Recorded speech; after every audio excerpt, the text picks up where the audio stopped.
Hey everybody, First Alert Meteorologist C.D. Finley here. Welcome back to another episode of Weather Nerds. This is episode number 9, which now marks 9 straight weeks of the Weather Nerds podcast. So thank you all so much for tuning in every single week. We really do appreciate it. We have a pretty severe weather full episode for you this week. This week was a really busy week of weather, not just in Central Texas, but across the state of Texas in general. So there's kind of a lot to walk through and kind of show you through here just a little bit. So let's go ahead and jump right on into it. Obviously, we had some pretty big weather going on out in West Texas the last few days, out toward the San Angelo, Abilene area, all the way out into the Pecos Valley, Concho Valley, etc., way deep in West Texas. And that's where the bulk of the weather has been for the last few days, even this last weekend. But as some of those boundaries kind of made their way closer to Central Texas, we actually did see quite a little bit of weather. In fact, it all started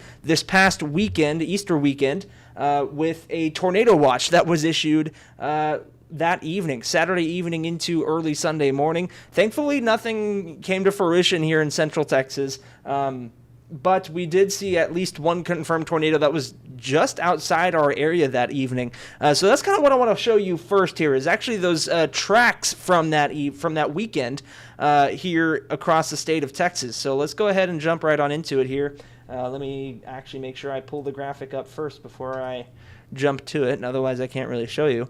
There we go. So these were the tornado tracks as estimated by the National Weather Service out in Fort Worth as well as out in San Angelo. I don't have a legend for this one, unfortunately, so we're going to have to play that part by ear, but we can kind of walk through here and give you the general idea. So all those little blue dots you see right there, the triangles are actually damage points, so that's not necessarily a track by any means, but it's at least a damage point where a tornado-like damage was actually observed. And then those lines that you see, those are the actual tracks of the tornadoes that were occurring on the weekend of April 19th and April 20th, 2025. And so you can see there's one little blue triangle out there just north of San Angelo. That's actually a EF0 tornado that occurred there. EF0 is very much on the weaker end of things. But you'll notice that the strongest tornado out of this entire setup probably happened just outside of Central Texas to the west of the DFW Metroplex. So let's go ahead and zoom in here. You can see I've done my best to highlight these. So there actually was a tornado just north of Hico up in Erath County, south of Stephenville. That one got an EF1 ranking, and actually we do have a photo of that one that I would like to share with you in just a moment, but we'll get to that. The stronger tornado was actually probably the Tolar tornado. I apologize if I'm mispronouncing that. Tolar. I'm not quite sure how the locals say that one, but that one actually gotten a ranking of EF2. So that was probably the strongest tornado of the day across this entire state of Texas, at least on April 19th. Didn't see much in the way of that on April 20th, but you can see there that was probably the stronger one. And we had a few clusters up toward Mineral Wells. I didn't label that one on this map, but you can see the lines there toward Mineral Wells just to the west of Fort Worth, closer to Weatherford. There were some weaker tornadoes that occurred there. You can see that one blue line is an EF0, and the other 3 lines there are EF1s. So they were kind of in and around the Weatherford area, and I remember watching that those warnings when they were issued. It was kind of a big cluster. We had one storm that was moving in from west to east, and then one storm that was moving in from south to north, and so they kind of crossed paths, so to speak, and so there were 2 tornado warnings that kind of went over each other. So that was a lot of fun for, I'm sure, the broadcast meteorologists up in the DFW area to kind of explain that Weatherford was actually technically under 2 tornado warnings all at one time from 2 different storms. And that was kind of the fun part, fun part of that day, is that we had so many little boundaries that were just kind of sitting around. There was that cold front that was draped from Oklahoma down in the Texas Panhandle, and then once that front started moving, it brought that whole line of storms along with it. And then we had some extra boundaries left over from some storms that were happening the day before, I believe, out in Central Texas. And so we had some stuff that tried to get going out in our northwestern counties. Thankfully didn't produce in Central Texas, but you can see there as it crossed the Bosque County into Erath County near Stephenville, did produce that Hico tornado and the Tolar tornado. But I do want to show you, this was a photo that was taken by Chris Jackson, who is a storm spotter, trained storm spotter. This is a photo of that Heiko tornado, which again was rated an EF1, but you can see here is quite a sizable tornado. Taking a look here at that photo again, you can see it barely reaching the ground there on the bottom left. Definitely a scary looking sight there Saturday evening to the north of Heiko. Thankfully, nobody was hurt or injured by these tornadoes, as far as I'm aware. I believe the National Weather Service didn't record any injuries, so that's good news there. But it definitely did at least do a little bit of damage. Might have uprooted some trees, etc., because it did get an EF1 rating. This one did. And, of course, that Tolar tornado probably did a little bit more at that EF2. And, again, for those of you who aren't aware, the way we rank rank tornadoes is based off of damage, not so much, their wind speeds, etc. We can estimate those wind speeds based off the damage that they do, but that's how the kind of current tornado ranking works. The higher the ranking, the more damage the storm actually did. So that's kind of what we saw. Again, that stronger tornado out in Tolar was probably the strongest from this past weekend. And, of course, thankfully, we didn't see much of anything else here in Central Texas beyond that. All of those storm systems actually moved out into the Midwest on Easter Sunday. I don't have any pictures to show for you on this one, unfortunately. I didn't upload them. But I had a friend who currently lives out in Columbia, Missouri. He's going to the University of Missouri out there. And I was out, doing my typical Easter family stuff on Easter Sunday, and I get a call from him, and he was like, "Hey, CD, I need your opinion or your advice. I think there's a tornado in Columbia." And sure enough, there actually was an EF1 tornado out there in North Columbia. It just barely missed his apartment by probably about a half mile or so. So that was definitely an interesting weekend of weather for sure, across not just the state of Texas, but all the way into the heart of our nation. So that's what we were looking at from this past weekend. Where do we stand from even last night? Well, of course, the hardest part about forecasting is when there's not really much to kind of go off of. The storm setup that we have for, currently, presently, again, if you're watching on Facebook, this is probably more applicable to this timing, but if you're watching on our Degrees of Science YouTube channel, this is probably a little bit more out of date. But whenever we're talking about the current setup here, obviously we're getting a little bit more just kind of springtime showers now here in Central Texas, so not much in the way of, severe weather or anything like that, at least not until last night when we had one little tiny storm get up and get going in Bell County last night as it was making its way out of Williamson County near Georgetown, which is actually where it did probably most of its damage. So this is some other photos that I want to show you that were submitted by another KWTX viewer out of Georgetown from Brett Lagrone. I apologize if I mispronounced that, but he was in our Facebook comments last night sharing some of these photos out of Georgetown, and you can see this thunderstorm was actually warned for 60-mile-per-hour wind gusts and some quarter-sized hail. And you can definitely see there was not necessarily just large hail. There was definitely quarter-sized, but there was quite a lot of it, as you can see in this photo I'm about to show you. Saw a lot of hail down there in Georgetown. They got hammered pretty hard down there as that storm, tiny little storm, was making its way through. In this next photo I'm going to show you, you can actually see it did a little bit of damage. So in this first photo, you can see there's actually some light posts, it looks like, on the side of a sidewalk. And then in this next photo, this light post is actually knocked down. So all that hail definitely did a little bit of damage to this person's property. Obviously, thankfully, it doesn't look too terribly bad. Just lost a little bit of a light post there. But yeah, so definitely some sizable hail, definitely at least quarter size. And it kind of goes to show that, even though quarter size doesn't sound like it's very big, if there's a lot of it, it can do at least a little bit of damage. And so that's why we always try to emphasize, like, hey, it doesn't sound like it's huge hail, but if there's a lot of it, you might want to, bring your car under some covered parking or something like that to avoid tiny little dents or maybe a little crack in your windshield. Because especially if those hailstones are falling as fast as they are, all it takes is just one little hailstone to hit your windshield in the right spot, and all of a sudden you have a giant spider web. So, yeah, you take a look at that. Lots of hail out there on that little grassy spot there. So, again, that was out in Georgetown last night between about 9:30 and 10 p.m. Actually, I was trying to rush on here to get to Facebook last night, and unfortunately we ran into some technical difficulties there. But I did do a little bit of a cut-in on Channel 10 to kind of keep people up to date. And, again, that storm kind of moved its way into Bell County, maintained its strength for the most part. Thankfully, it didn't drop as large as hail as we saw in Georgetown that night.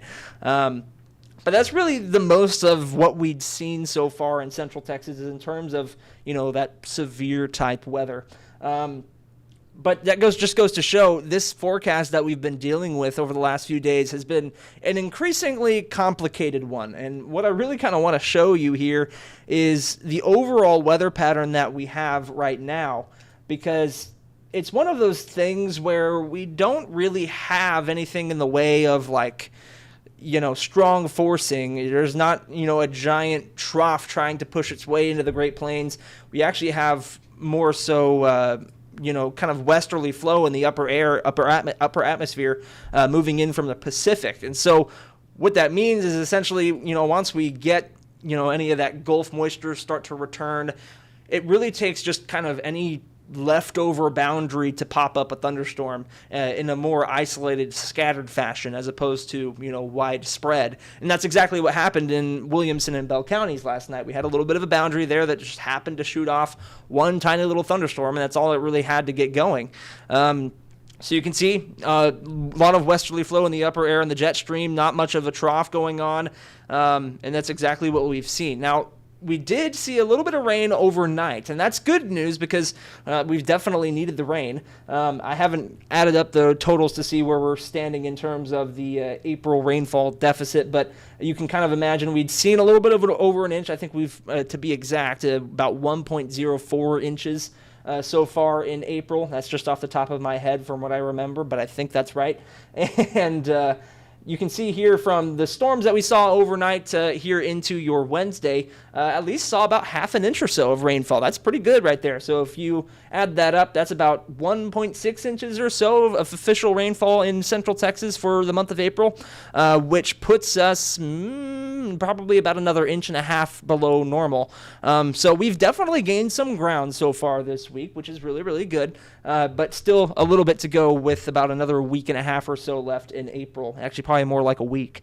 So we still have some time, though. We have plenty of rain chances left in the forecast, and we'll get to that in just a moment. But again, yeah, we definitely saw some decent rainfall. And again, for those of you watching the recorded version, this is probably out of date. I'm about to show the current radar to this recording. But we definitely saw some of those showers roll through earlier this morning. In fact, they're still ongoing out in East Texas.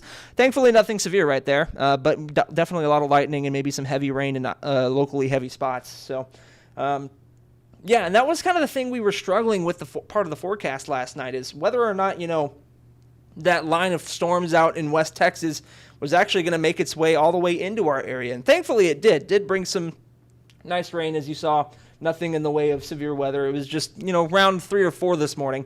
I don't know about y'all, but I wound up waking up and hearing all the commotion outside my bedroom window. But so the big question is, how does the rain that we saw earlier this morning kind of, impact what we might see over the course of the next few days? I mean, you may have heard us say on our previous newscasts and stuff like that, we weren't expecting all that much, maybe like a quarter of an inch at most. And now that we saw that rain and it managed to make its way all the way in from West Texas, that's going to change the rain totals a little bit for the next 2 or 3 days. So we've already seen about half an inch.